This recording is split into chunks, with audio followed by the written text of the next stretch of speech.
అల్లూరు జిల్లా ఏజెన్సీ ప్రాంతానికి పర్యాటకులు పోటెత్తారు. శని ఆదివారాలు సెలవు దినాలు కావడంతో పెద్ద ఎత్తున పర్యాటకులు ప్రకృతి అందాలను చూసేందుకు తరలివచ్చారు.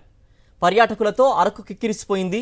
తెల్లవారుజాము నుంచే పర్యాటకులంతా వివిధ ప్రదేశాలకు చేరుకుని ఎంజాయ్ చేస్తున్నారు.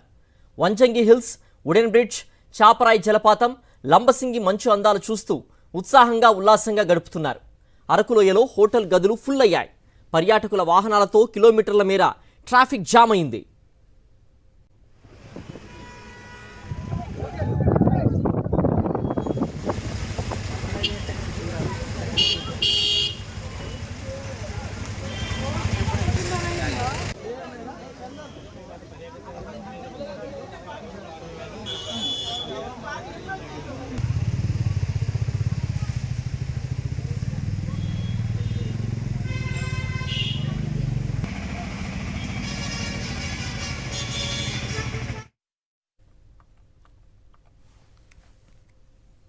అల్లూరు జిల్లా ఏజెన్సీ ప్రాంతానికి పర్యాటకులు పోటెత్తారు.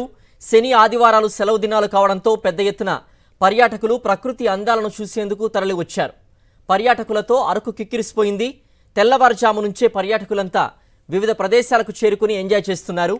Vanjangi hills, wooden bridge, Chaparai జలపాతం, లంబసింగి మంచు అందాలు చూస్తూ ఉత్సాహంగా ఉల్లాసంగా గడుపుతున్నారు. అరకులోయలో హోటల్ గదులు ఫుల్ అయ్యాయి. పర్యాటకుల వాహనాలతో కిలోమీటర్ల మేర ట్రాఫిక్ జామ్ అయింది. వైజాగ్ నుంచి వచ్చాం. మొత్తం 3 కిలోమీటర్ మొత్తం వైజాగ్ మొత్తం ట్రాఫిక్ అయిపోయింది. కార్లు అయ్యి చాలా ఇబ్బంది పడిపోతారు జనాలు. మొత్తం పోలీసులు అందరూ అక్కడక్కడ ఉన్నారు. ఇక్కడ మొత్తం దీనికోసం వాకి డాకలు పట్టుకునే కదలట్లేదు. అటుపైకి వెళ్ళి పంపిస్తారా, ఇటు వచ్చి పంపట్లేదు. మేమే పంపించాల్సి వస్తుంది. మేము ఒక 1 అవర్ అయిపోతున్నారు. ఆన్ రోడ్ అంటే అడ్డదిడ్డంగా వెళ్ళిపోతున్నాయి వెహికల్స్ వచ్చి. ఎవరు పోలీసు వాళ్ళు కానీ ఎవరు కేర్ చేయట్లేదు. కాకపోతే టికెట్స్ చూస్తే మాత్రం టికెట్ రేంజ్ హై రేంజ్లో ఉంది. మేము హైదరాబాద్ అన్ని ప్లేసెస్ చూసాము. వాటితో పోల్చుకుంటే చాలా హై రేంజెస్ ఉన్నాయి. చాలా హెవీగా ఉంది. మాకు చాలా ఇక్కడ రీచ్ అవ్వడానికి ½ అన్ అవర్కి పైగా పట్టింది. ఇక్కడ వచ్చేసరికి ఇక్కడ క్లోజ్ అయిపోయింది.